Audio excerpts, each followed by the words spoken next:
Hello friends, कैसे हैं आप सब। आइए बीकानेर की रसोई में एक बार फिर से आपका मोस्ट वेलकम। और आज मैं आपके साथ शेयर कर रही हूँ फिर से एक आसान सी मिठाई की रेसिपी। क्योंकि आ चुकी है राखी और राखी पे सबको चाहिए होती हैं मिठाइयाँ। बाज़ार से लेके आते हैं हम। और कई बार बता चुकी हूँ कि राखी पे या कोई भी त्यौहार हो तो बाज़ार में मिलावटी मिठाइयाँ ज़्यादा मिलने लगती हैं। तो क्यों मिलावटी मिठाइयाँ खानी है जब घर पे बाज़ार से भी अच्छी या फिर बाज़ार जैसी मिठाई आप बना सकते हैं। तो घर पे बनाने में मेहनत भी नहीं है और मिठाई भी बहुत अच्छी तैयार हो जाएगी। तो चलिए आज बेसन की मिठाई बनाते हैं। ये बिल्कुल आसान तरीका, इसमें आपको ना चाशनी बनाने की ज़रूरत पड़ेगी और ना ही ख़राब होने का डर है। परफेक्ट मिठाई बनेगी बिना किसी मेहनत के और बिना किसी ज़्यादा तामझाम के, यानी कि घर में जो भी सामान रखा है आप बिल्कुल सिंपल उसी से बना लेंगे। तो देखिए इसके लिए मैंने लिया है बेसन। बेसन तो सबके घरों में होता ही है। और यहाँ मैंने लिया है 1.5 कटोरी बेसन। और इस बेसन को पहले हमने छान लिया है। छाना इसलिए है क्योंकि बीच में इसमें थोड़ी गुठलियाँ हो जाती है ना, तो वो आराम से छन जाएँ, बाहर निकल जाएँ। उसको फिर हम दबा के निकाल भी सकते हैं, मतलब प्लेन कर सकते हैं। तो अब इसको रख देते हैं कढ़ाई पे को गैस के ऊपर और इसको मीडियम से सिम आंच पे हल्का हल्का चलाते हुए लगातार चलाना है। हम इसको भून लेंगे। मिठाई बनाने के लिए या लड्डू बनाने के लिए जो बेसन ले रहे हैं, कोशिश करें कि उसको मोटा बेसन लें। अब मोटा बेसन नहीं है तो आप इसको खुद भी मोटा बना सकते हैं। तो इसके लिए जैसे अभी मैं इसको भून रही हूँ ना, तो इसमें आप थोड़े थोड़े दूध के छींटे डालते रहो। थोड़ा थोड़ा दूध डालते रहो और इसको मिक्स करते रहो। तो इससे क्या है, इसमें दाना पड़ जाएगा और आप आराम से मोटा बेसन ले सकेंगे। पर मेरा बेसन तो मोटा ही था। मैंने 2 किलो के आसपास मोटा बेसन मंगवा के रख लिया था, क्योंकि लड्डू वगैरह बनाते हैं ना तो वो मोटे बेसन के अच्छे लगते हैं। तो यहाँ मैंने बेसन मोटा लिया हुआ है, इसलिए मुझे इसमें दूध के छींटे नहीं लगाने पड़े। और अब देखिए बेसन भुन चुका है, इसमें से हल्की हल्की खुशबू भी आने लगी थी। और यहाँ मैंने घी वगैरह कुछ नहीं डाला, अभी सिर्फ इसको ड्राई भुना था। और अब इसमें मैं डाल रही हूँ मिल्क पाउडर। तो हम मिठाई बना रहे हैं तो मिठाई में मिल्क पाउडर तो होना ही चाहिए, उसका टेस्ट अलग आता है। और यहाँ मैंने लिया था 1 कटोरी मिल्क पाउडर और इसको थोड़ा थोड़ा डालते जाएंगे और इसको मिक्स करते जाएंगे, क्योंकि मिल्क पाउडर में ना बहुत जल्दी गुठलियाँ पड़ जाती हैं। और मैंने इसीलिए पहले इसमें घी और कुछ नहीं डाला, ताकि मैं इसमें जब मिल्क पाउडर मिलाऊं तो मैं अच्छे से उसको सारे बेसन में मिला सकूं। इससे क्या है, ये सब पूरा मिक्स भी हो जाएगा और इसमें गुठलियाँ या दाने से भी नहीं पड़ेंगे। इन दिनों जैसे ये बरसात का सीज़न है ना, हम पैकेट खोलते हैं और हमारा सारा ये जो मिल्क पाउडर है ना एकदम से बंध जाता है, इतनी जल्दी ये सील पकड़ता है। तो इसलिए मैंने इसमें थोड़ा थोड़ा डाला और बेसन में इसको अच्छे से मिक्स कर लिया है। तो यहाँ देखिए फिर भी थोड़ी थोड़ी सी गुठलियाँ पड़ जाती हैं इसमें, उनको भी मैं दबा दबा के रिमूव करती जा रही हूँ और इसको मिक्स करते जा रहे हैं। तो अगर आपके में भी ऐसा हो तो उसको लगातार चलाते हुए दबाते हुए रिमूव कर लेना। लेकिन ऐसे अगर हम इस तरह थोड़ी सी सावधानी से डालेंगे ना, तो ऐसे ज़्यादा गुठलियाँ नहीं पड़ती। तो अब ये हमारा अच्छे से भुन भी चुका है और गैस सिम और मीडियम पे ही भूनना है, वरना नीचे लग भी जाएगा और ये इसका टेस्ट भी ख़राब आएगा। तो अब ये मेरा अच्छे से भुन चुका है, मैंने मिल्क पाउडर भी मिक्स कर लिया है।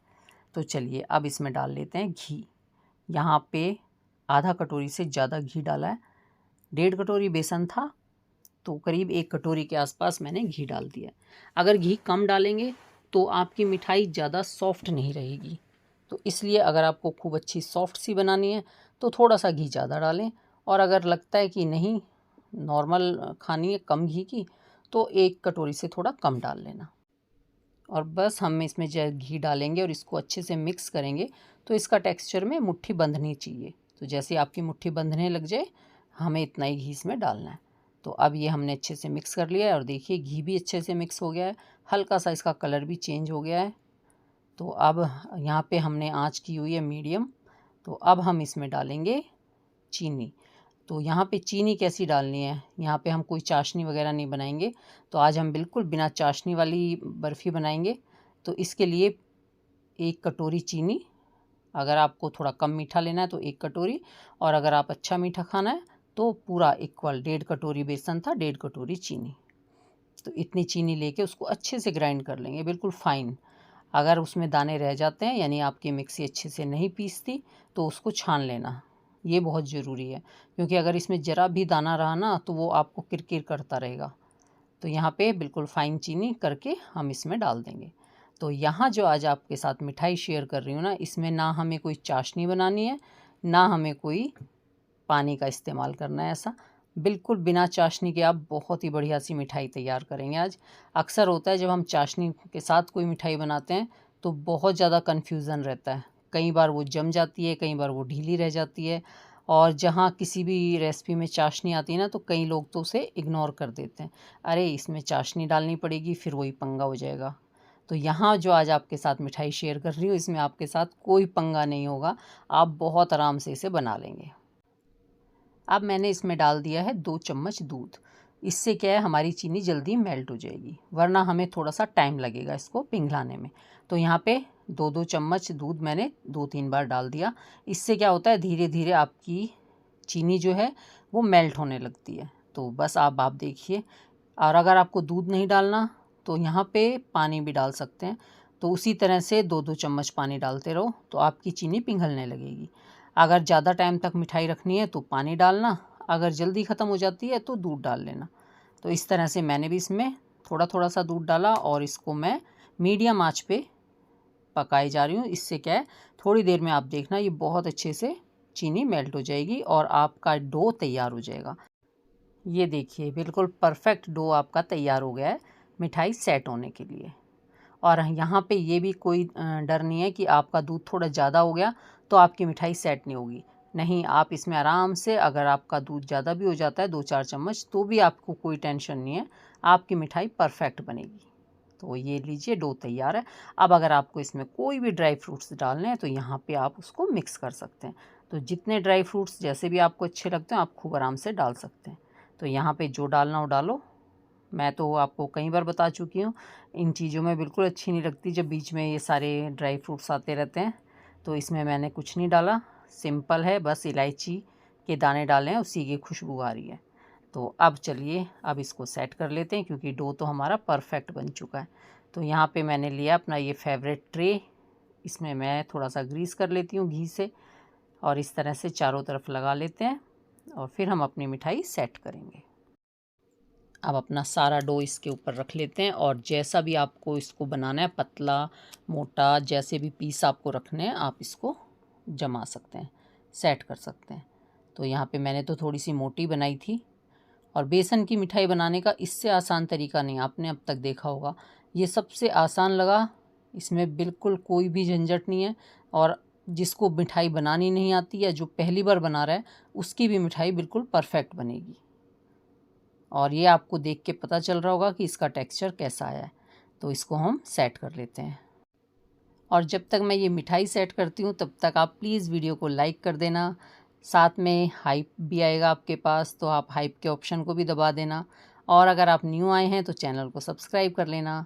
और लाइक करना, हाइप करना, सब्सक्राइब करना बिल्कुल फ्री है, इसका कोई पैसा नहीं लगता। तो प्लीज़ आप लोग बेधड़क होके कर देना, आपका कुछ भी नहीं जाता, हमें मोटिवेशन मिलता है और साथ में थोड़ा सा सपोर्ट मिलता है। तो अगर आप इसको कर देते हैं तो बहुत ही अच्छा रहता है। और हाँ, अगर ये वीडियो अच्छी लगे तो अपने फैमिली और फ्रेंड में शेयर भी ज़रूर कर देना, क्योंकि इससे आसान मिठाई बेसन की अब तक नहीं बनाई होगी और अब आप लोग इस तरह से बेधड़क होके बना सकते हैं। तो देखिए मैंने अपनी मिठाई सेट कर दिया है, ये अच्छे से सेट हो गई बिल्कुल प्लेन। अब इसके ऊपर आप चाहे सिल्वर वर्क लगा सकते हैं, चाहे तो कोई भी ड्राई फ्रूट्स लगा सकते हैं, जो आपको लगाना हो आप लगा सकते हैं। मैंने हल्का सा नारियल बुरादा डाला, क्योंकि इसके ऊपर नारियल बुरादा भी बहुत अच्छा लगता है। तो जो आपकी इच्छा हो आप इसको डेकोरेशन करें। अगर घर पे ले जा रहे हैं, मेहमानों के सामने रखना है या राखी पे लेके जा रहे हैं, तो आप बिल्कुल इस पे डेकोरेशन करके ले जाना, ताकि लगे कि आप बाज़ार से लेके आए हैं। और देखिए अब ये मैंने आधे घंटे के लिए छोड़ दिया था, उसके बाद मैं इसकी कटिंग कर रही हूँ। और इसको फ्रिज में रखने की ज़रूरत नहीं है, आप बाहर ही इसको 10-15 मिनट भी छोड़ देंगे ना तो ये आपका सेट हो जाएगा। बेसन की बर्फ़ी ना बहुत जल्दी सेट होती है, और इसके काटने से इसका टेक्सचर आपको पता चल ही रहा होगा कि कैसी कट रही है। जब हम मिठाई को काटते हैं उसी से पता चल जाता है हमें कि हमारी मिठाई परफेक्ट बनी है। और इस तरह से मैंने ये सारी काट ली, और देखो आप कितनी बढ़िया इसमें जाली भी आई है और कितनी सॉफ्ट, और कैसे दानेदार बन के हमारी मिठाई तैयार हुई है। ये देखिए आप, है ना कितनी अच्छी लग रही है। तो आपको मैंने तोड़ के काट के सब दिखा दिए हैं और इसका टेक्सचर आप देख लो, कितनी अच्छी जाली आई हुई है इसमें। और इसको काटने से इस भी पता चल गया आपको कि कैसी बनी है। तो चलिए अब इसको निकाल लेते हैं अपने ट्रे से बाहर और इसको कर लेते हैं सेट। तो कैसी लगी आपको ये मिठाई ज़रूर बताना। मुझे तो बहुत अच्छी लगी क्योंकि ये बनानी बहुत आसान है और खाने में भी बहुत टेस्टी है और मुझे उम्मीद है आप लोगों को भी ज़रूर पसंद आई होगी। तो आप लोग इसे ज़रूर बनाना और इस बार राखी पे तो ज़रूर बना के देखना, क्योंकि बिल्कुल आपके सामने अभी आई है ये मिठाई, तो आप इसे बना भी लेंगे। तो चलिए अब इसकी डेकोरेशन कर लेते हैं और हम लोग इसे एंजॉय करते हैं। आप लोग भी इसे ज़रूर बनाइए और एंजॉय करिए और साथ में हमें ज़रूर बताना कि कैसी लगी आपको। तो ठीक है जी, आप लोग जल्दी से इस आसान सी मिठाई को बनाइए, खाइए, खिलाइए और हमें ज़रूर बताइए कि कैसी बनी आपकी मिठाई। हम लोग फिर मिलेंगे इसी तरह मज़ेदार, टेस्टी, झटपट किसी न्यू रेसिपी के साथ। तब तक take care, bye bye. Thank you for watching. Har Har Mahadev.